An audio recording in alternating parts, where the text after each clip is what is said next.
which is great just to get more people, more involvement of different levels in there.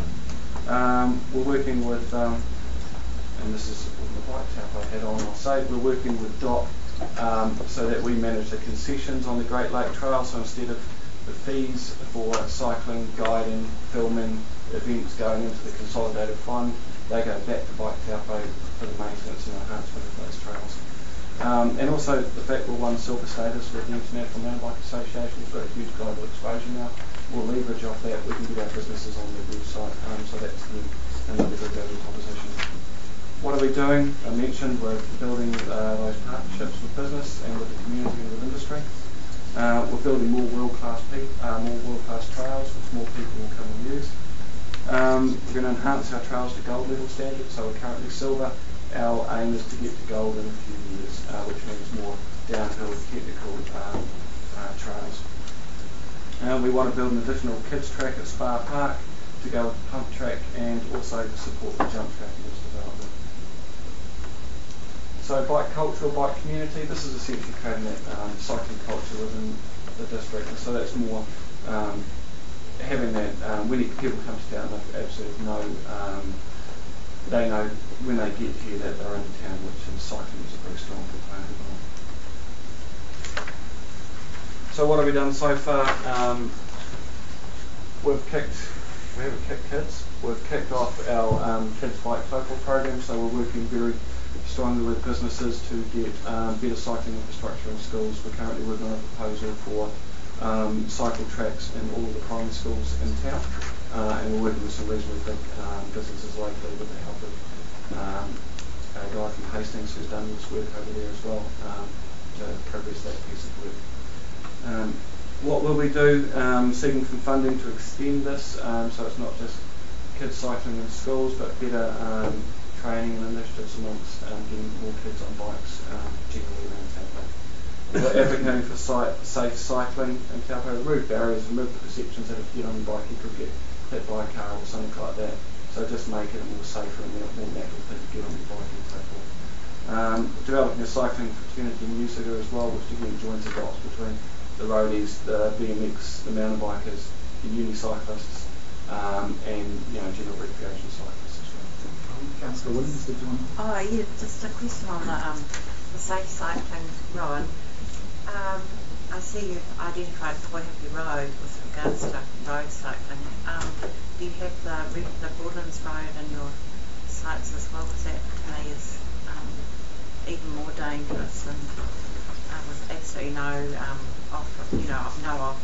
room for cyclists and vehicles if there's more than one on the road. Yeah, Broadlands Road's been raised with us, and I guess our current priority is quite heavy. And one of the reasons is that's actually a gateway to a whole bunch of different cycling circuits out the Western Bays way. And there's, apart from what a lot of people are doing, driving to Kinloch and then riding from there, would prefer to see people accessing those cycling roads underway. But we're very much aware that the Portuguese Road is another issue as well. We've got that 10 kilometre Centennial circuit and I guess View Road feeding into the So not at this stage, but it's not to say it won't happen in the future. Are you looking at funding outside central and local government? Do you think there's any other ways that we can tackle that problem? We've been having some good discussions with Dennis on that, who's been really helpful. It is a huge challenge because there is a lot of cost associated with it, but it's something that would be useful to look at. As I said, we've managed through Bike Taupo to unlock a lot of funding that's not available to central and local government. It'll be useful to sit down and see whether we can do the same thing for this as well. So essentially our job is we're not here with our hand out for money, we're here to try and work together and collaborate with TDC to try and get these better outcomes. And yet, we're a multidisciplinary group, we've got a lot of strengths, I said we're using it. Well, as you say, got those fantastic road circuits, but they're limited by those two quite busy roads which don't really allow for cyclists at all.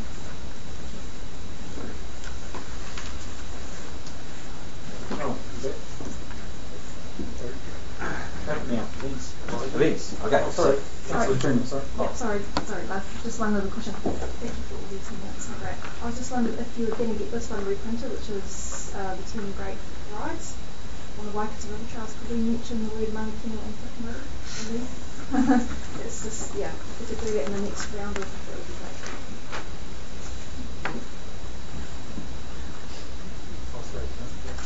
Just while we're on trails, one of the conflicts I see on the trails a lot is bikes versus walkers, and often the reasons are because one of them's got iPods in the ears and there's no protocols in place as to how to blow your horn or whatever to warn the walker that you're coming behind them, and so that they can get out of the way, because I see that in this pamphlet of yours you say walkers please give way to bikers, but walkers don't always see it that way.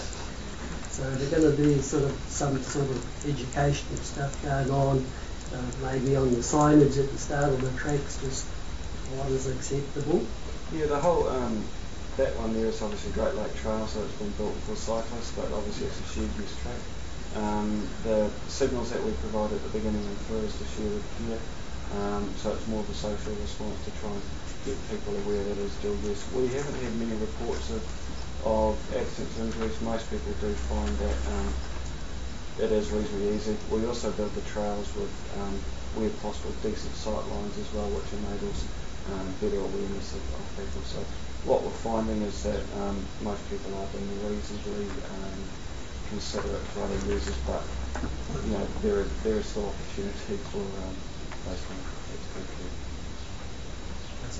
Oh, just an addendum to Councillor Peter's recently ridden the Tongariro River Trail a few times. It was some interesting entanglements with fishermen turtle who don't seem to really have gotten onto the cyclist yet. So suddenly when you're cycling along, a fishing rod appears with a hook on the end, and or when they're walking, they and you pass them, they've got their rod side to side. So it is quite an interesting challenge, other than just a plain walker. So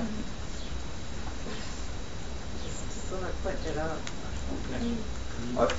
Okay, so we'll obviously you guys have heard from me recently about events, so we'll try to sum it up. It's more about what we heard and perhaps how events just go into this mix. So the summit feedback was that we don't need more events, interestingly enough, or more of the same. We need to focus on the good events we have and making them sustainable and growing. Obviously the big one, Cycle Challenge, and the numbers have been on a little bit of a decline, so important to either stabilise or grow those. And new events for new markets, i.e. potentially the older retiree potential age and maybe the young youth segment. So those were the messages. Events are a good tool to achieve, those economic impact and those sort of social benefits and community benefits, all those council goods that we had up until a little while ago. We can relook at those. Events are 20% of the tourism picture, and then of that 20%, cycling events are a good third of that, just to put a little bit of perspective on it.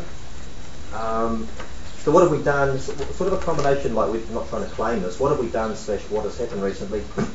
So the Taniwha event in Mangakino, / going right to a whole number of districts was brilliant. Aaron Carter from Total Sport ran that recently in November, had 800 participants, and from all accounts was a good event. Good? Got your thumbs up? Yeah. That was good. PDC sponsored that with diminishing seed funding over 2 years, so we'll be in, set it up and out. Taupo BMX putting a bid into the 2015 BMX Nationals with a new ramp they put in, which is superb.